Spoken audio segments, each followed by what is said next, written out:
بسم الله الرحمن الرحيم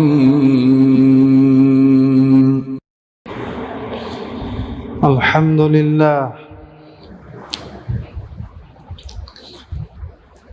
لله نحمده ونستعينه ونستغفره ونعوذ بالله من شرور أنفسنا ومن سيئات أعمالنا من يهده الله فلا مضل له ومن يضلله فلا هادي له ونشهد أن لا إله إلا الله وحده لا شريك له ونشهد أن سيدنا ومولانا محمدا عبده ورسوله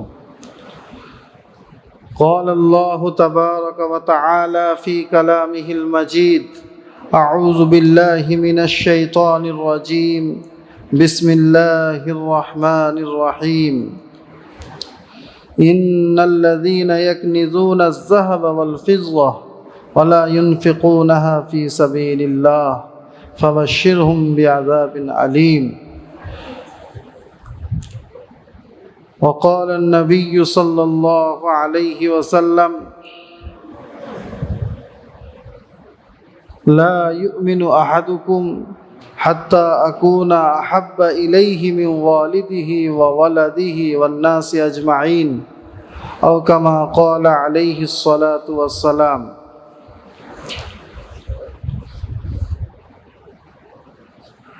সমস্ত প্রশংসা আল্লাহ তাবারক তাআলার জন্য, যিনি আমাদের সকলের মালিক, যিনি আমাদের সকলের রব,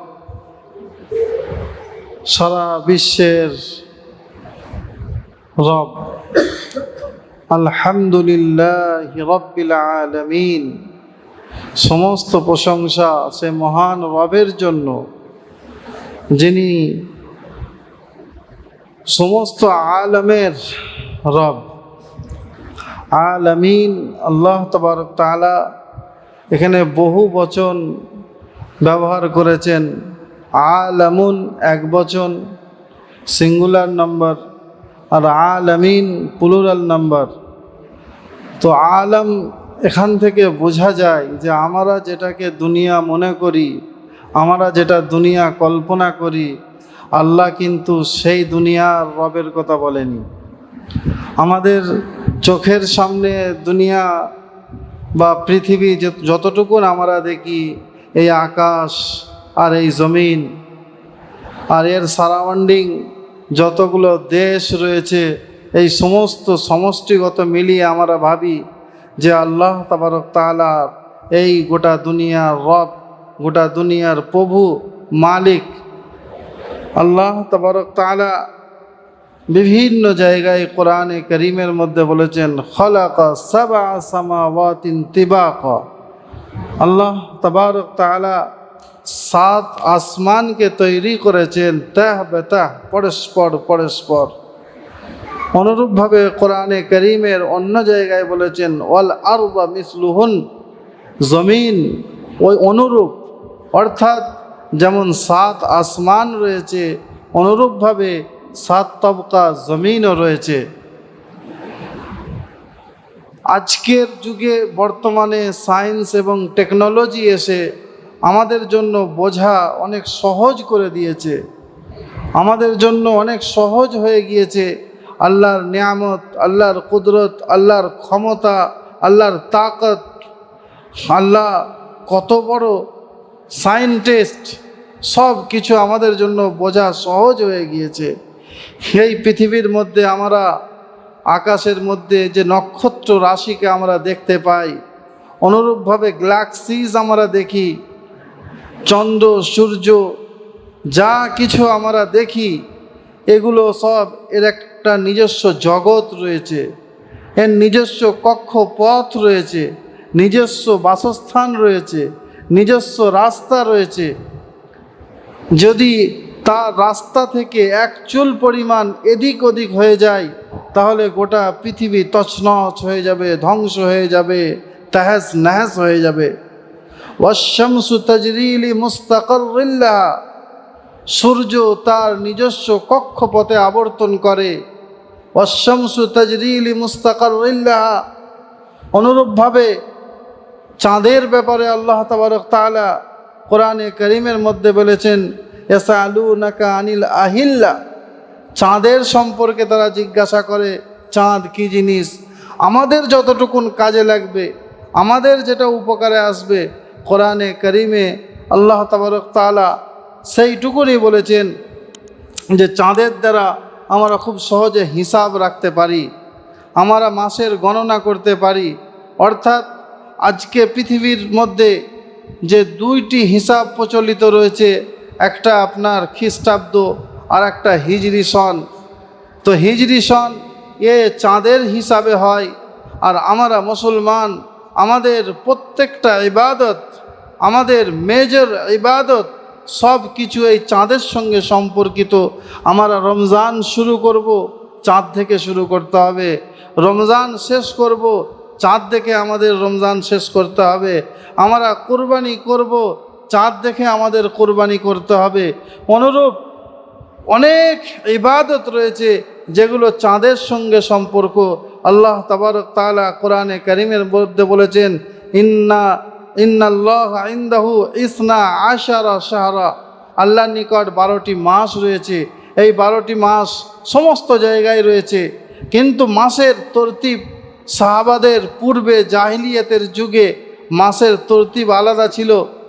আমাদের কুফফারে মক্কা কুরাইশরা তাদের হিসাব মতো মাসকে পরিবর্তন করে নিত। তারা ভাবতো যে এটা আপনার হজের মাস, এটাকে আমরা 2 মাস পিছিয়ে দিয়ে এখন অন্য মাস করে নিই। তারপরে আবার যখন হজের মাস আসবে তখন 2 মাস পরে হজ পালন করব। রমজান মাস আসছে, এখন প্রচণ্ড গরম রয়েছে, এখন রমজান পালন করা যাবে না, তাহলে রমজানকে আরও 2-3 মাস পিছিয়ে দিই, যখন বেশ ঠান্ডা ঠান্ডা পড়বে সেই সময় আমরা রোজা রাখব। এরকম জাহিলিয়াতের যুগে তারা এই সমস্ত মাসগুলোকে পরিবর্তন করত।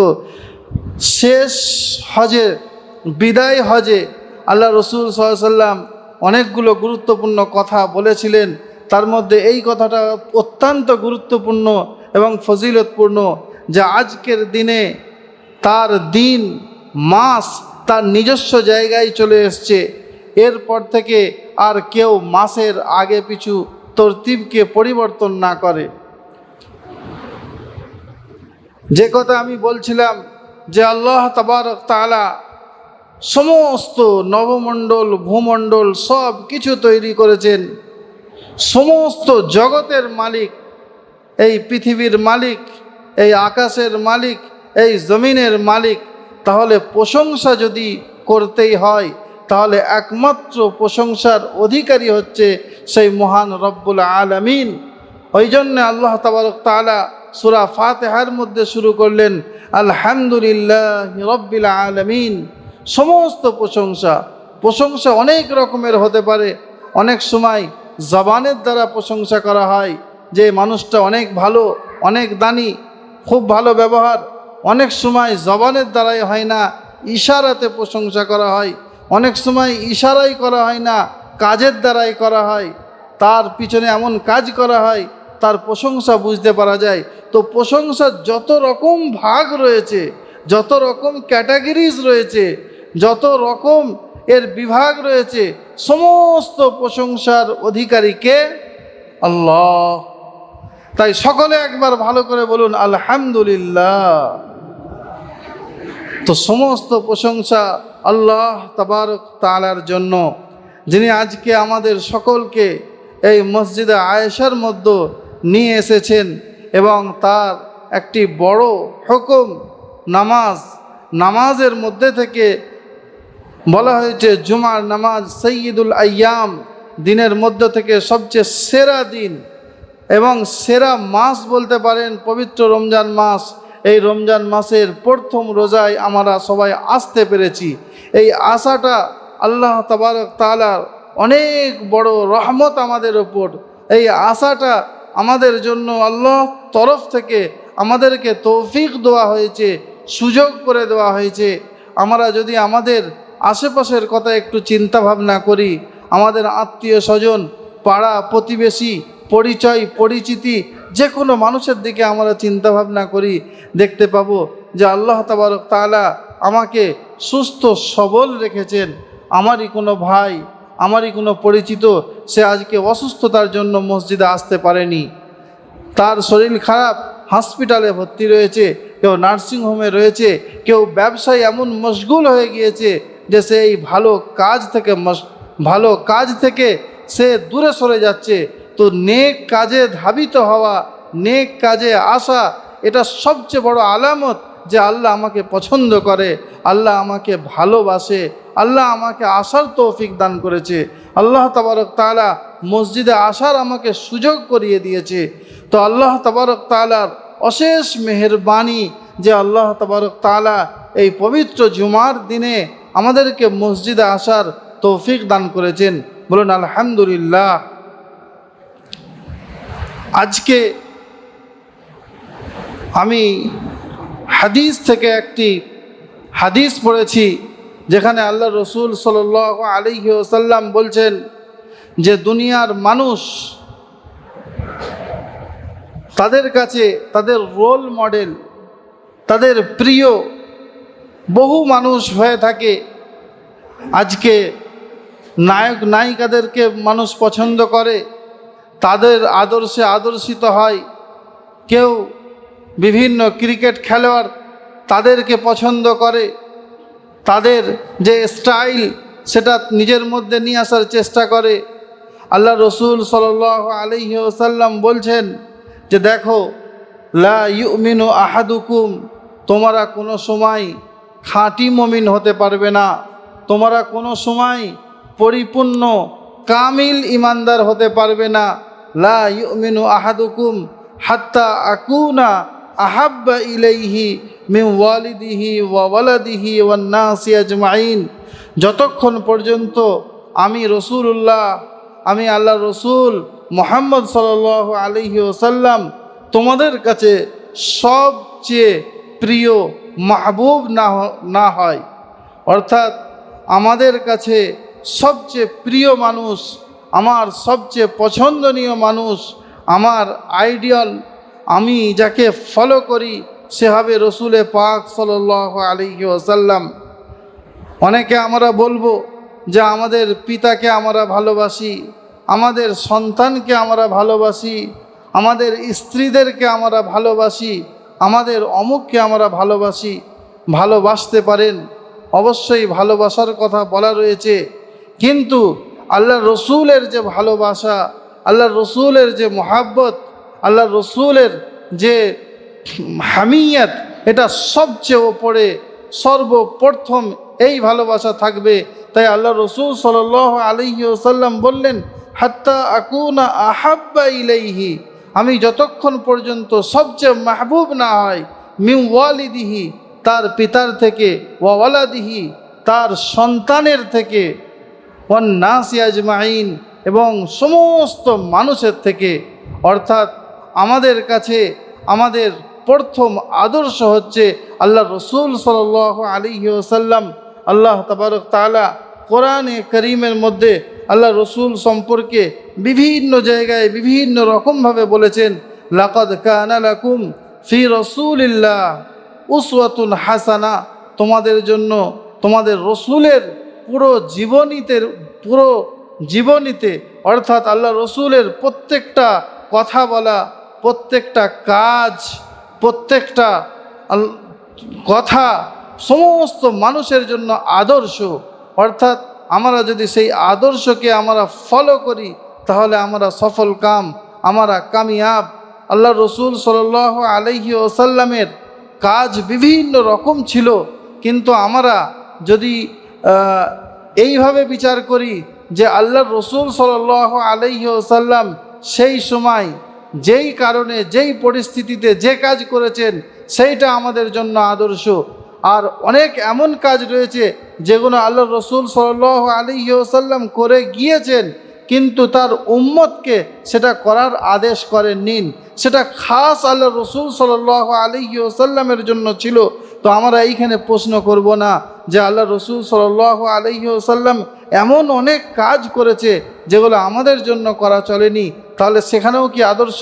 অবশ্যই শরীয়ত আস্তে আস্তে আস্তে ইস্তেদরাজান গ্র্যাজুয়ালি অবতীর্ণ হয়েছে। একটা সময়তে মানুষ মদ্যপ অবস্থায় নামাজের মধ্যে যেত।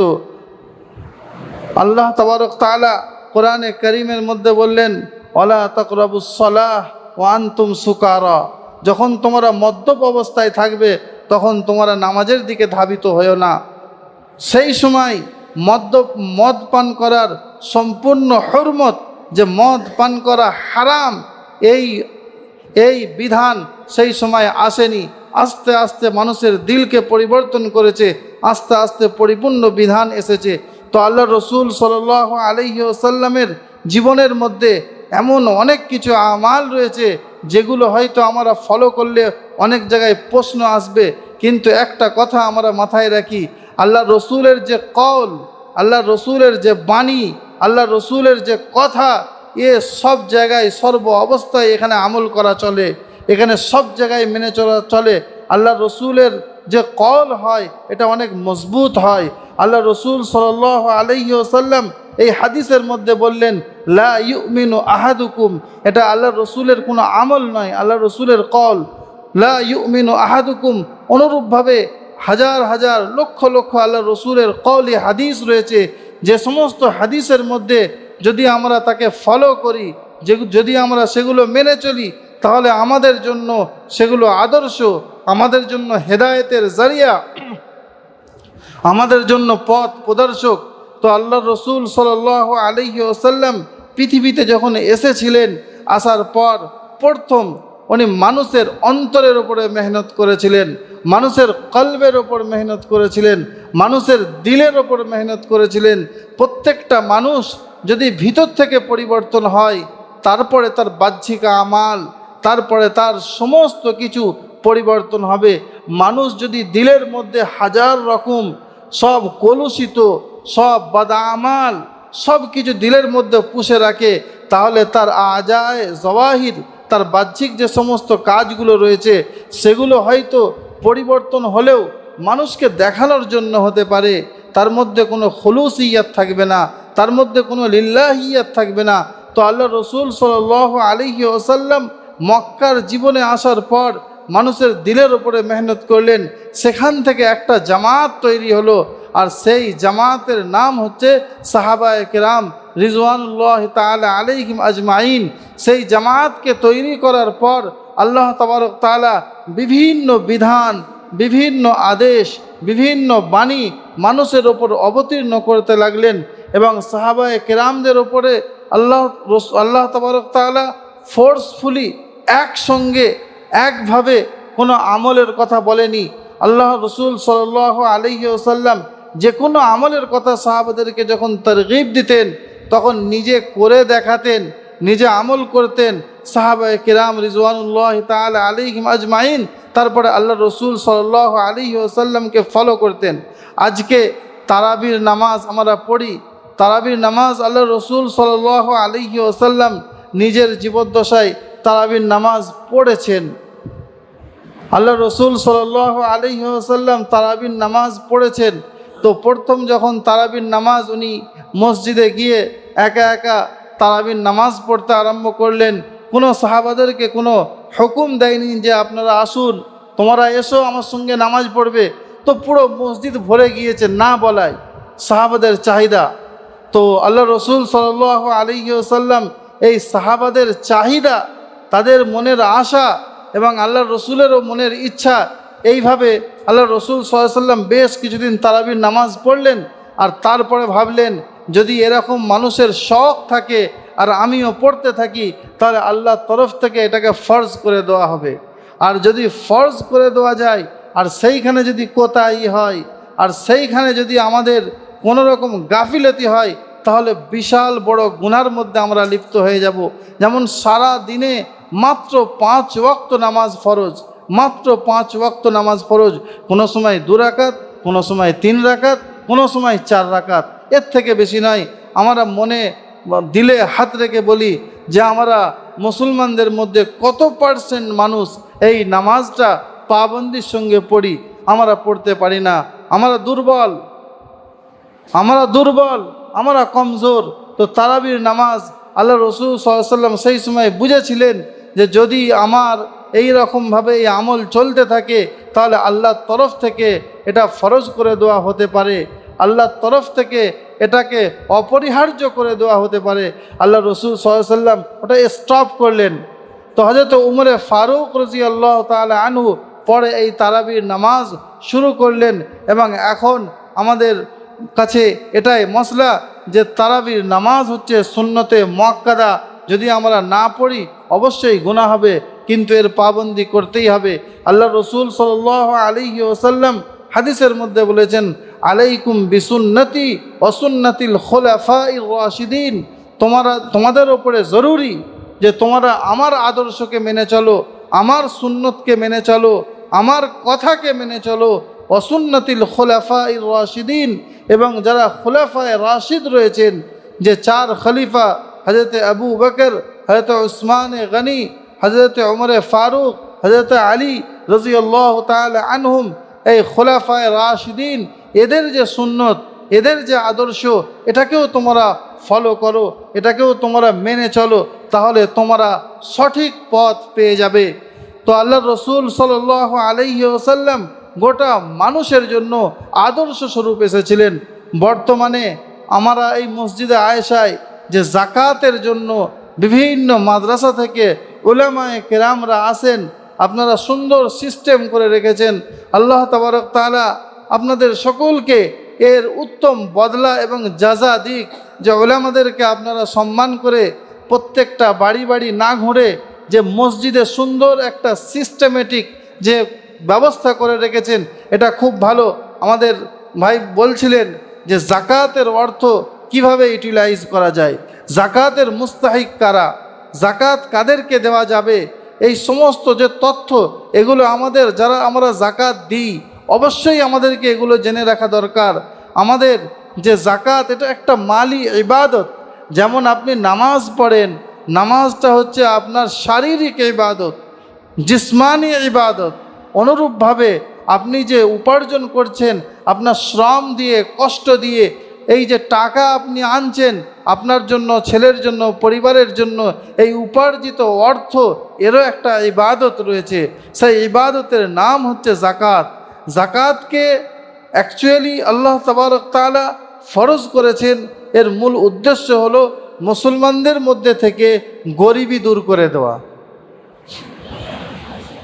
আল্লাহ রসুল সাল্লাল্লাহু আলাইহি ওয়াসাল্লাম গরিবি দূরকরণের জন্য জাকাতকে ফরজ করেছিলেন। মদিনাতে প্রথম বছর যখন জাকাত ফরজ হয়, বলা হয়েছে, ঘটনার মধ্যে এসেছে, দ্বিতীয় বছর থেকেই মদিনাতে জাকাত লেনেওয়ালা কেউ ছিল না। আল্লাহ রসুলের যে শহর মদিনা, মদিনাতে যে বছরে জাকাত ফরজ হয়েছে, ফরজ হওয়ার পরে সাহাবায়ে কেরাম সবাই যখন জাকাত দিতে আরম্ভ করেছেন, দ্বিতীয় বছরে দেখা গেল যে মদিনার মধ্যে মদিনাবাসীরা জাকাত লেনেওয়ালা আর কেউ নাই। এবার জাকাত তাদেরকে দিতে হলে মদিনার বাইরে দিতে হবে, মদিনার বাইরে যারা রয়েছেন তাদেরকে দিতে হবে। তো জাকাতের যে মাসরফ রয়েছে, জাকাতের যাদেরকে দিতে হবে, এগুলো আমরা যারা জাকাত দিই তাদেরকে খুব ভালো করে মনে রাখার দরকার। কোরআনে কারীমে আল্লাহ তাবারক তাআলা বলেছেন, ইন্নামাস সাদাকাত লিল ফুকারা ওয়াল মাসাকিন ওয়াল আমিলিনা আলাইহা ওয়াল মুআল্লাফাতি কুলুবুহুম ওয়া ফির রিকাব ওয়াল গারিমিন ওয়া ফি সাবিলিল্লাহ ওয়াবনাস সাবিল ফরিজাতাম মিনাল্লাহ। এই 8 জন ব্যক্তির কথা আল্লাহ তাবারক তাআলা কোরআনে কারীমের মধ্যে বলেছেন, এদেরকে জাকাত দেওয়া যেতে পারে। তো ইন্নামাস সাদাকাত লিল ফুকারা, ফকির, ফকির শরীয়তের ভাষায় ফকির আমরা কাদেরকে বলবো, ফকির আমরা কাদেরকে বলবো, ওয়াল মাসাকিন, তারপরেই এসছে ইন্নামাস সাদাকাত লিল ফুকারা ওয়াল মাসাকিন, মিসকিন। তো মিসকিন বলা হয় যাদের কাছে কিছুই নেই, একদম মাটির সঙ্গে মিশে যায়, না ঘর আছে, না বার আছে, না দোর আছে, না থাকার কোনো জায়গা রয়েছে, মানে একদম অসহায়, তাদেরকে বলা হয় মিসকিন। আর ফকির বলা হয় যারা নেশাবের মালিক নয়, নেশাব পরিমাণ যাদের কাছে অর্থ রয়েছে তাদের ওপরে জাকাত ফরজ। যারা নেশাবের পরিমাণ যাদের কাছে অর্থ নাই, শরীয়তের পরিভাষায় আমরা তাদেরকে গরিব বলতে পারি। নেশাব পরিমাণ অর্থ অর্থাৎ আজকের সময় যদি হিসাব করা হয় প্রায় 47,300 কত টাকার মতো পড়ছে। 52.5 ভরি রূপো সিলভার যে রেট বর্তমান কলকাতার মার্কেটে, গতকালকে মনে হয় হিসাব করেছিলাম 47 থেকে 48,000-এর মধ্যে পড়ছে। তো 48,000 টাকা, চাই সেটা ক্যাশে হোক, চাই ব্যবসায়িক সামানে হোক, বা আরও অন্য কিছু বাড়ির আসবাবপত্র, বা আপনার বাসন পেয়ালা ইত্যাদি সব কিছু নিয়ে, তার বাড়ির আসবাবপত্র সব কিছু নিয়ে যদি আপনার স্ত্রীর গহনা গাটি এগুলো সব কিছু নিয়ে যদি তার কাছে 47,000 টাকা পরিমাণ যদি না হয়, তাহলে সে গরিব, তাকে আমরা জাকাত দিতে পারি।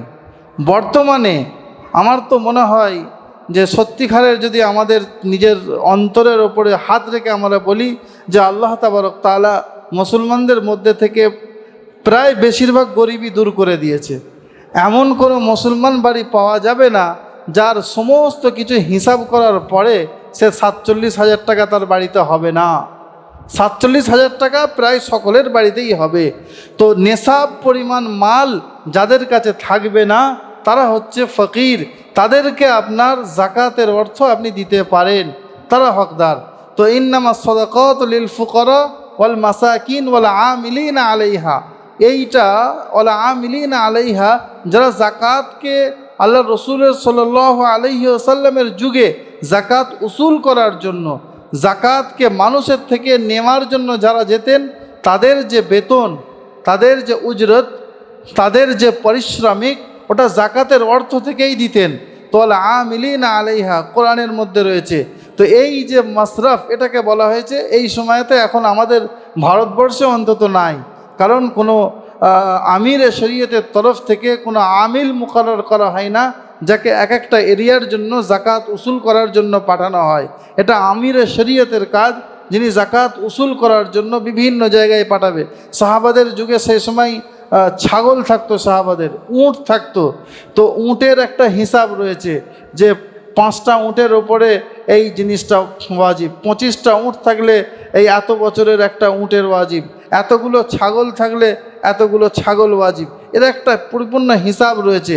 তো আমিল সমস্ত হিসাব কিতাব করে মানুষের দরবারে যেতেন, এবং যার কাছে যত পরিমাণ উট রয়েছে, কারোর কাছে 100টা উট আছে, কারোর কাছে 200টা ছাগল আছে, তো সেই হিসাবে তারা জাকাত নিয়ে আসতেন। তো ইন্নামাস সাদাকাত লিল ফুকারা ওয়াল মাসাকিন ওয়াল আমিলিনা আলাইহা ওয়াল মুআল্লাফাতি কুলুবুহুম, যারা প্রথম ইসলাম গ্রহণ করেছে, মুআল্লাফাতে কুলুব, তাদের অন্তরকে ইসলামের দিকে আরও বেশি নরম করার জন্য, আরও বেশি ধাবিত করার জন্য। যখন একটা মানুষ তার নিজস্ব ধর্ম ত্যাগ করে যখন অন্য জায়গায় আসে, তার যে কি কষ্ট, কোনো আপনারা যদি নিউ মুসলিম, নব মুসলিমকে আপনারা দেখেন, বুঝতে পারবেন তার পরিবার তার শত্রু হবে, তার স্ত্রী তার শত্রু হবে, তার ছেলে মেয়ে তার শত্রু হবে, তার পাড়া প্রতিবেশী তার শত্রু হবে, তার কমিউনিটি তার শত্রু হবে, তাকে কেউ দেখতে পারবে না। চিন্তা করুন, আমাদের কোনো একটা হিন্দু ভাই যদি পাশ থেকে যদি মুসলমান হয়ে যায়, তার পুরো পরিবার থেকে নিয়ে সব কিছু তার দুশ্মন হয়ে যাবে। তো ওই জন্য আল্লাহ তাবারক তাআলা আদেশ করলেন, যারা প্রথম ইসলাম গ্রহণ করেছে, ইসলামের ওপরে মজবুতির সঙ্গে যাতে তারা টিকে থাকতে পারে, ইসলামকে যাতে আরও শক্তভাবে তারা ইসলামকে মেনে চলতে পারে, তাদেরকে জাকাত দেওয়া যাবে। অল মুআল্লাফাতি কুলুবুহুম। তো ডিটেলস আরও কথা রয়েছে, আপনারা অনেক শুনেছেন। তো আমি যে কথা বলছিলাম যে আমরা মাদ্রাসাওয়ালারা আসি, আমরা কোন পর্যায়েতে পড়ি, আমরা মাদ্রাসাওয়ালারা কি, আমি ব্যক্তিগতভাবে আমি নিজে জাকাত কি আমি নিতে পারি? আল্লাহ তাবারক তাআলা আমাকে এতটা দিয়েছেন, আমি জাকাত নেবার হকদার নয়। আল্লাহর রহমত, আমি নিজে জাকাত দিই, কিন্তু কথা হচ্ছে মাদ্রাসার জন্য আসি। তো মাদ্রাসা অ্যাকচুয়ালি আজকে আমাদের পশ্চিমবঙ্গের যে মাদ্রাসা শিক্ষার সিস্টেম রয়েছে, এই সিস্টেমকে আল্লাহ যদি চায় আগামীতে যেন পরিবর্তন হওয়া উচিত। মাদ্রাসা মানেই আমাদের মাথার মধ্যে এটা রয়েছে যে এখানে এতিম, অসহায়, গরিব এই সমস্ত ছাত্ররাই পড়াশোনা করে, এদেরকে জাকাত দিতে হবে, না হলে এরা চলবে কি? যদি আপনারা একটা উল্লেখযোগ্য ভালো মাদ্রাসা যান, অনেক ভালো মাদ্রাসা রয়েছে পশ্চিমবঙ্গে, সেই সমস্ত মাদ্রাসায় যদি আপনারা যান, দেখতে পাবেন আলহামদুলিল্লাহ আজকে মাদ্রাসার মধ্যে কোটিপতির বাড়ির ছেলেরাও পড়াশোনা করছে, বড় থেকে বড় সম্পদশীল মানুষ তারাও পড়াশোনা করছে। আমি বলি, আমার একটা মাদ্রাসা রয়েছে, আপনারা জানেন হাওড়া জেলার বড় মাদ্রাসা শালুকপাড়া মাদ্রাসা আশরাফুল উলুম, প্রায় 680 জনের মতো ছাত্র পড়াশোনা করে। একজন ছাত্র এমন আছে যার আব্বা প্রত্যেক মাসে আমাদের মোটামুটি চালের খরচা দেয়, মানে মাসে চাল লাগে 2 লক্ষ টাকা। বলতে নাই, তবুও বলছি এসব কথা জানার জন্য যে কেমন ছাত্ররা মাদ্রাসাতে পড়ে। তো মাদ্রাসায় আল্লাহর রহমত বিভিন্ন রকম ছেলে রয়েছে, শুধু গরিব অসহায় নয়। তবে হ্যাঁ, একটা তবকা এখনও যেটা বলা চলে প্রায় 80% ছাত্র এমন যারা যারা জাকাত নিতে পারবে। আগে 5% ছিল মাদ্রাসায় ভালো ভালো ঘরের ছেলে, সেই 5% থেকে বেড়ে বেড়ে বেড়ে বেড়ে এখন 20% হয়েছে। যে 20% ছেলে আলহামদুলিল্লাহ খুব স্ট্যাটাসযুক্ত এলিট ফ্যামিলি থেকে আসছে। দিন সকলের জন্য জরুরি। আল্লাহ রসুল সাল্লাল্লাহু আলাইহি ওয়াসাল্লাম যে দিন নিয়ে এসেছিলেন, এটা কি শুধু গরিবদের জন্য, না এটা শুধু বড়লোকদের জন্য, না এটা সম্পদশালীদের জন্য? প্রত্যেকটা মানুষের জন্য দিন প্রয়োজন। ধনী সেও নামাজ পড়বে, ধনী সেও হজ করবে, ধনী সেও যাকাত দেবে, ধনী সেও রমজানের রোজা রাখবে।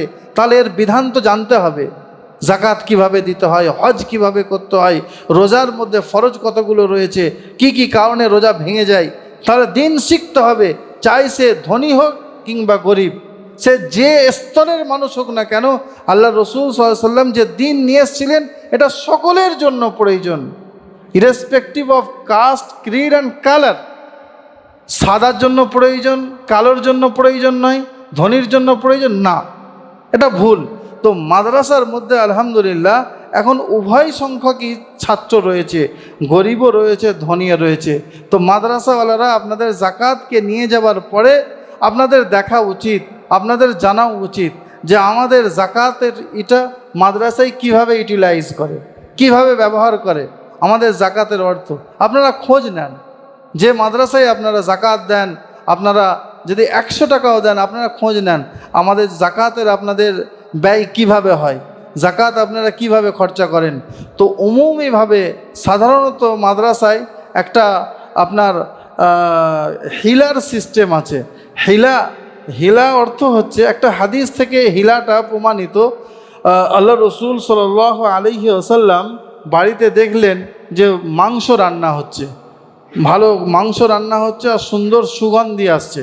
তো আল্লাহ রসুল সাল্লাল্লাহু আলাইহি ওয়াসাল্লাম আয়েশা সিদ্দিকা রাদিয়াল্লাহু তাআলা আনহাকে বললেন যে কত সুন্দর মাংস রান্না হচ্ছে, তো ওই মাংস থেকে আমাকে কিছু মাংস দাও, আমি খাবো। তো আয়েশা সিদ্দিকা বললেন, ইয়া রাসূলুল্লাহ, এটা হচ্ছে সদকার মাংস, এটা আপনার জন্য বৈধ নয়, এটা সদকা, সদকা আল্লাহ রসুলের জন্য বৈধ নয়, আপনি খেতে পারবেন না। আর সদকা আপনার জন্য বৈধ নয়, আমরা পড়বো। অর্থাৎ সদকা যারা বানু হাশিম, আল্লাহ রসুলের যে সৈয়দ খানদান, এদের জন্য জাকাত, সদকা ইত্যাদি কোনোটাই বৈধ নয়। তো আল্লাহ রসুল সাল্লাল্লাহু আলাইহি ওয়াসাল্লাম বলেন, আচ্ছা এটা তোমাকে তো দিয়েছে? বলছে হ্যাঁ। তো লাকি সাদাকাতুন ওয়ালিয়া হাদিয়াতুন, অর্থাৎ আল্লাহ যখন এটা তোমাকে সদকা করেছে, তোমার তরফ থেকে তুমি যখন আমাকে দেবে, এটা হয়ে যাবে আমার জন্য হাদিয়া, ওটা তোমার জন্য দেবে। এই একটা সূক্ষ্ম জিনিস, আপনারা সকলে মিলে এখান থেকে কোনো বিধান বার করতে যাবেন না, এটা হলো আমাদের কাজ, কোথায় কিভাবে বিধান বার করতে হয়। তো এই জায়গা থেকে আমাদের উলামায়ে কেরামরা পন্থা বার করেছেন যে মাদ্রাসার মধ্যে আপনার ধনী এবং গরিব সমস্ত রকমের ছাত্র রয়েছে, ধনী এবং গরিব সমস্ত রকমের ছাত্র রয়েছে। সকলের জন্য খাবার জায়গা আলাদা করা, সকলের জন্য হাঁড়ি আলাদা করে রান্না করা, এটা অনেকটা মুশকিল কাজ, আর মাদ্রাসার পরিবেশও নষ্ট হবে। তো যারা আল্লাহর রহমত সামর্থ্যশীল, তারা ফিস দিয়ে পড়াশোনা করে, আর যারা গরিব অসহায় এতিম, তারা সম্পূর্ণ ফ্রিতে পড়াশোনা করে। তো আমরা ওই গরিবদের জন্য ওটাকে হিলা করে নেওয়া হয়। গরিবদেরকে হিলার অনেক রকম পদ্ধতি রয়েছে। আমার মাদ্রাসার একটা পদ্ধতি রয়েছে যে আমার যারা গরিব ছাত্র আছে তাদেরকে বলি, বা যে কোনো ছাত্র আছে সকলকে আমার ফরমে দেওয়া রয়েছে যে বাবু তুমি জাকাতের অর্থ তোমার চলবে? তো তার আব্বা থাকে সঙ্গে, আপনি বলুন আপনি জাকাতের অর্থ আপনি নিতে পারবেন কি না। তো যদি বলে হ্যাঁ আমি জাকাতের অর্থ নিতে পারবো, আমি যোগ্য রয়েছি, তাহলে সই করুন, আপনার ছেলের ওপরে আমরা জাকাতের অর্থ খরচা করব। আর যদি বলে না সই করব না, তাহলে আমরা আপনারা ফুল ফিস দেন, যেটা আমাদের ফুল ফিস বর্তমান সময়ে আমরা 2500 টাকা রেখেছি আমাদের শালুকপাড়া মাদ্রাসায়। 3 টাইম খাওয়া দাওয়া দেওয়া হয়, থাকা ইত্যাদি সব কিছু নিয়ে 2500 টাকা তো ফিস, আপনারা ফুল ফিস দেবেন। আর যদি দিতে না পারেন তাহলে এখানে আপনারা সই করে দেন, তাহলে আপনার তরফ থেকে আমরা জাকাত উসুল করে আপনাদের ওপরেই খরচা করব। এ একটা হিলার পদ্ধতি।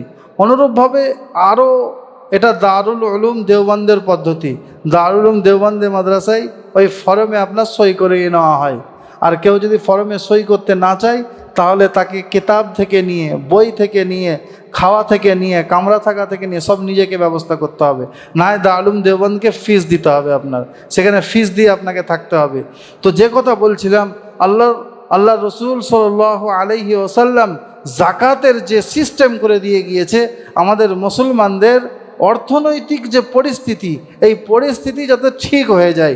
মদিনায় প্রথম বছর জাকাত দেওয়ার পর আর কোনো গরিব ছিল না, কিন্তু আমাদের সময়ে আমরা বছরের পর বছর আর মাসের পর মাস আমরা দেখি জাকাত দিয়ে যাই, কিন্তু আমাদের কোনো পরিবর্তন নাই। এর কারণ কি? একটু ভালো করে আমাদের চিন্তা ভাবনা করতে হবে এবং সকলকে এগিয়ে আসতে হবে। জাকাত অনেক সময়তে আমাদের এমন লম্বা কথা আলোচনা রয়েছে, এটাকে যদি বলা যায় আমার হাতে সময়ও শেষ হয়ে রয়েছে। তো মূল কথা হচ্ছে এটা, ইচ অ্যান্ড এভরি পারসন, প্রত্যেকটা মুসলমানকে তার হিসাব করে সে যদি জাকাতের অর্থ বার করে দেয়, তার অর্থের মধ্যে যদি কোনো রকম মিলাওয়াট না থাকে, তো আল্লাহ তাবারক তাআলা এমন বরকত দেবেন সে কল্পনাও করতে পারবে না। আমার সামনে একজন ব্যক্তি, একটা উদাহরণ আপনাকে বলি, সে আমাকে বলল, হুজুর যে আমি চিন্তা করছি যে আমার ইনকামের 10% আমি আল্লাহর রাস্তায় সদকা করব। আমি বলছি ভালো, আল্লাহকে পার্টনারশিপ বানিয়ে নিচ্ছে তার মালের মধ্যে। আমার যা ইনকাম হবে, যদি 1000 টাকা রোজগার হয় এক সপ্তাহে, আমি 100 টাকা আল্লাহর রাস্তায় সদকা করব। আল্লাহকে পার্টনারশিপ করে নিচ্ছি। তো প্রথম সপ্তাহে সে এসে আমাদের মাদ্রাসায় বলল, হুজুর আমার এই সপ্তাহে এই 200 টাকার মতো আমার সদকার বিল কেটে গেল। তো আল্লাহর রহমত 1 বছরও হয়নি, সেই মানুষটা এখন প্রত্যেক সপ্তাহে 12,000 টাকার বিল কাটে প্রত্যেক মাসে। এটা তো আমার কাছে কাটে, কোথা আরও কাটে সে আল্লাহ জানে, আর সেও ভালো জানে। তো আল্লাহকে পার্টনারশিপ তৈরি করে নেওয়া নিজের মালের মধ্যে বরকতের একটা বিশাল বড় সবব। অনুরূপভাবে জাকাত যদি আমরা পরিপূর্ণ হিসাব করে দেওয়া হয়, জাকাত যদি কোনো রকম তারতম্য না থাকে, তাহলে আল্লাহ তাবারক তাআলা এমন আমাদের মালের মধ্যে বরকত দেবেন যে আমরা কল্পনাও করতে পারবো না। আল্লাহ তাবারক তাআলা আমাদের সকলকে বুঝে আমল করার তৌফিক দান করুন।